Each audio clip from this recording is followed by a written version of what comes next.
Il faut poster tous les jours, sinon l'algorithme te punit. Une vidéo sans accroche dans les 30 premières secondes est foutue. Il ne faut jamais liker ses propres vidéos. Si tu ne mets pas de tag, ta vidéo va flopper. Tout ça, ce sont des règles que des milliers de créateurs suivent. Et certaines sont complètement fausses. Il y a quelques jours, une personne de mon équipe a demandé à ma communauté privée quelles sont les croyances qui les bloquent. Et les réponses étaient assez intéressantes, honnêtement. J'ai donc décidé aujourd'hui de les passer une par une au détecteur de mensonges. Et bien sûr, comme d'habitude, avec des sources à l'appui. C'est pas mon avis, c'est des sources officielles de YouTube, de Google et des études qui ont été menées sur le sujet. Et certaines réponses vont te surprendre. Si tu me découvres aujourd'hui, je m'appelle Mansour et j'ai lancé de nombreuses chaînes YouTube qui sont toutes monétisées aujourd'hui, dont Entrepreneur Mindset qui a plus de 500 000 abonnés. Mais pour la vidéo du jour, je ne me suis pas appuyé sur mes propres croyances et je veux donc remercier tous les membres du club qui ont participé à l'étude et qui nous ont partagé les leurs. Mais avant de commencer, et je pense que c'est vraiment important si jamais tu démarres sur YouTube ou que tu t'es lancé il y a un petit bout de temps et que tu n'arrives pas à percer, il faut vraiment comprendre que ces croyances, ce ne sont pas juste des erreurs théoriques. Elles posent, à mon avis, un vrai problème. Elles vont freiner des créateurs qui essayent de réussir. Elles vont t'empêcher de tester de nouvelles choses, de partir en vacances et donc de souffler ou même de tout simplement te lancer. Parce qu'on t'a dit que YouTube, c'était trop tard, c'était trop difficile et qu'il ne fallait surtout pas faire ci ou ça. Et à la fin de cette vidéo, ce que je peux te promettre, c'est que tu seras libéré d'au minimum une règle imaginaire qui te bloquait. Et ça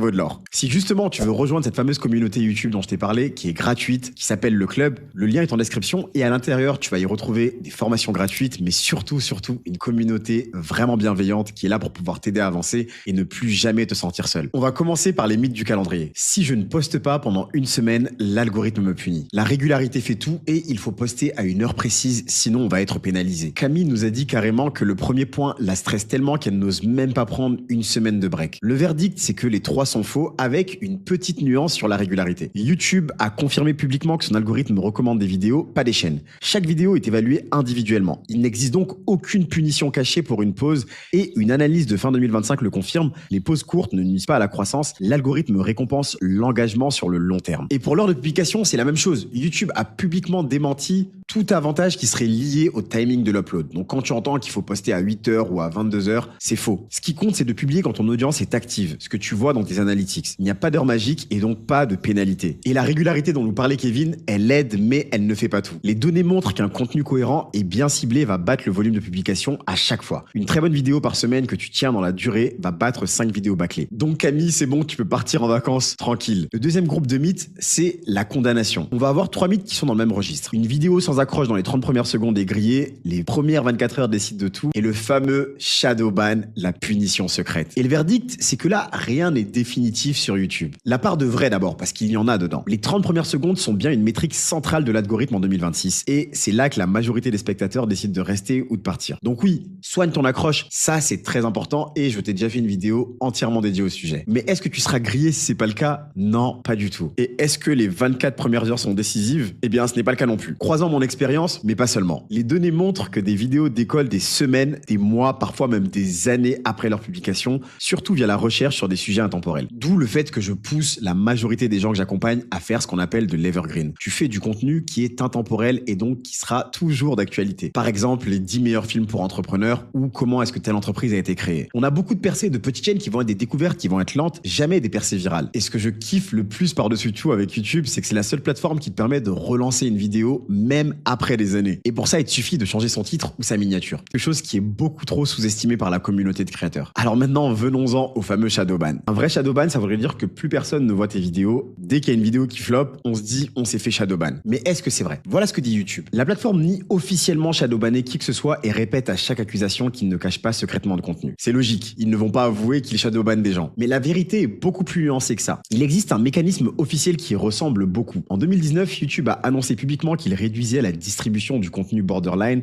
c'est-à-dire le contenu limite comme le complotisme ou la désinformation. Le résultat communiqué par YouTube lui-même, c'est que 70% de baisse des vues venant des non-abonnés sur ces contenus était quelque chose qui existait. YouTube appelle ça une demotion dans les recommandations et pas un ban. La nuance est officielle. Mais on peut appeler un chat, c'est littéralement du ban. Mais attention, pour toi, créateur normal qui fait du contenu qui n'est pas polémique, la réalité est certainement ailleurs. Les partenaires officiels YouTube qui auditent des centaines de chaînes rapportent que 9 cas sur 10 de shadowban ressenti s'explique par les métriques. On peut avoir un taux de clic qui est trop bas, une rétention qui chute dans les 30 premières secondes, ou une miniature qui est flaguée par erreur comme sensible par la plateforme. C'est moins mystérieux qu'un complot, mais c'est diagnosticable et surtout, c'est corrigeable. Alors voilà le bloc 3 des mythes, celui du débutant. Il faut investir beaucoup d'argent pour une bonne qualité vidéo, c'était la question de Jonas, et l'algorithme ignore les petites chaînes. Le verdict, c'est que c'est faux pour les deux. Et ça, pour le coup, j'en suis la preuve. Les seuls signaux que YouTube va mesurer, c'est ton taux de clic par impression, la durée de visionnage et la satisfaction. Une étude sur 1,3 million de vidéos confirme que le taux de clic et la rétention dominent. Nulle part, tu vas trouver le prix de ta caméra comme des signaux. Un smartphone récent va suffire pour démarrer, avec une seule priorité, et ça, je me tue à vous le répéter, c'est un son propre. Parce qu'un son qui est incompréhensible va faire fuir et la rétention va donc chuter. C'est logique. C'est la nuance que Jonas avait sentie. Mais je vous disais que j'en suis la preuve. J'ai une chaîne Crypto Mindset où il n'y a littéralement aucun montage. C'est juste une image, c'est du podcast. Le seul truc qui est important dedans, c'est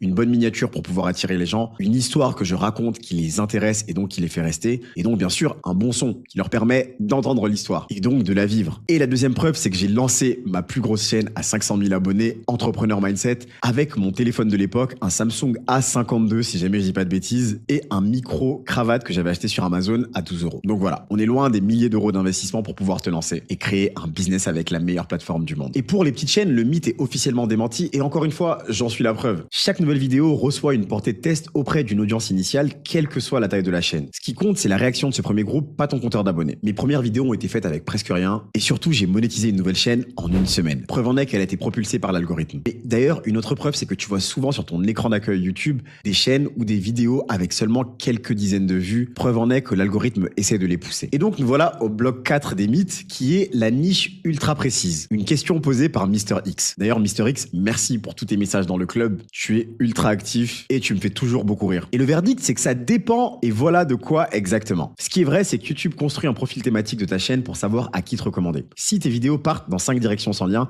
l'algorithme peine à identifier ton audience et te teste sur des gens moins pertinents. Ce qui est faux, par contre, c'est le mot ultra précis. Je suis le premier à toujours vous dire de choisir une niche et d'aller dans cette direction à fond, mais ce dont tu as besoin, c'est de cohérence, pas d'une micro-niche étouffante qui ne va intéresser littéralement personne. La bonne question, c'est pas mon sujet est-il assez étroit, mais est-ce que la même personne peut aimer toutes mes vidéos? Si oui, ta chaîne est cohérente et donc commence par cohérent et tu affineras avec les données. Le 5e bloc, c'est les interactions interdites et là, c'est Patrick qui est un membre de la communauté les plus anciens qui, je pense, a inspiré Clem pour poser cette question. Patrick avait plusieurs mythes de la même famille. Il ne faut pas liker ses propres vidéos, il ne faut pas les regarder soi-même et il ne faut pas faire de tests sur une petite chaîne. Le verdict, c'est que c'est faux en tant que peur, avec une précision qui est quand même honnête. Je vais être transparent avec toi, Patrick, je n'ai trouvé aucune source de YouTube qui parle de ces points précis. Mais je te donne ce que disent les sources secondaires en te le présentant comme tel. Un like sur ta propre vidéo ou un visionnage pour vérifier ton montage a un impact négligeable dans un sens comme dans l'autre. Aucune pénalité n'est documentée. Moi, je vous dis que je le fais sur chaque vidéo simplement pour le principe d'être la personne qui me supporte en premier. Je vous ai déjà partagé cette anecdote d'un prof de la fac qui m'avait dit qu'à part ma mère, personne ne m'aimerait autant que moi-même. Et donc, j'applique cette maxime de partout où je le peux. Et sur YouTube, c'est le cas. Je suis toujours le premier à regarder mes vidéos et à me mettre un like. Ce qui a un risque en revanche, c'est l'abus. Regarder ta vidéo en boucle pour gonfler tes vues, c'est un comportement que YouTube va classer comme frauduleux et que ses systèmes détectent. Là, tu peux jouer avec le feu. Et pour les tests sur une petite chaîne, c'est l'inverse du mythe qui est vrai. Tester un titre, un format, une miniature,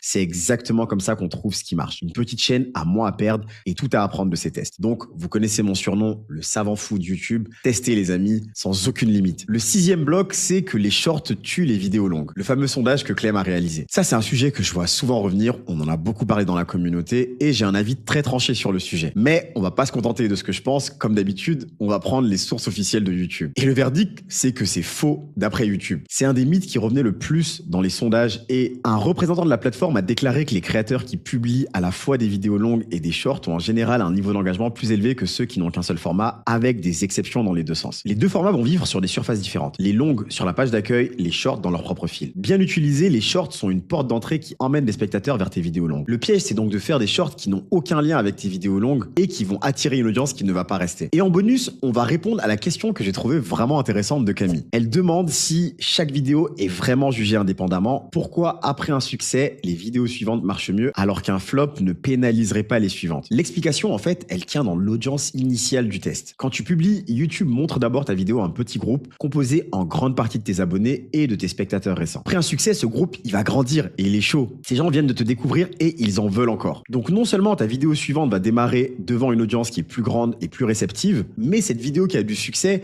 elle va attirer des gens vers tes anciennes vidéos également. À l'inverse, Pour un flop, ton audience initiale n'a presque pas changé, tes abonnés sont toujours là et ta vidéo suivante repart avec les mêmes chances qu'avant. Le succès va agrandir ton audience de départ, mais le flop ne la rétrécit pas. Tu peux perdre quelques abonnés ici et là, bien sûr, si jamais tu fais vraiment une vidéo qui est pourrie, et ça m'est arrivé assez régulièrement d'ailleurs, mais comme vous le savez, il n'y a pas de succès sans échec, c'est pour ça qu'il ne faut jamais s'arrêter après un échec. Mais bref, c'est asymétrique par construction, c'est pas par récompense ou par punition. Et pour bien finir cette vidéo, comme d'habitude, je sais qu'elle a été plus longue que ce que je fais généralement sur la chaîne, mais j'espère que vous y avez trouvé énormément de valeur. D'ailleurs, j'y pense, n'hésitez pas à exploser la barre des likes si jamais c'est le cas, à la partager à des gens qu'elle peut aider également. Mais voilà ce que tu dois faire avant ce soir. Tu identifies la règle imaginaire qui te bloque le plus parmi celles qu'on vient de démonter et tu fais exactement ce qu'elle t'interdisait. Tu planifies ta semaine de pause, tu changes le titre de ta vidéo qui flop ou tu testes ce format qui te trotte dans la tête. Une seule action libératrice ce soir. Et si jamais tu veux aller beaucoup plus loin et savoir comment est-ce que Claude gère toutes mes chaînes monétisées, clique sur la vidéo qui s'affiche. En attendant, prends soin de toi. Je suis pressé de voir le contenu incroyable que tu vas créer. Je te dis à très vite et comme tu le sais déjà, on avance ensemble.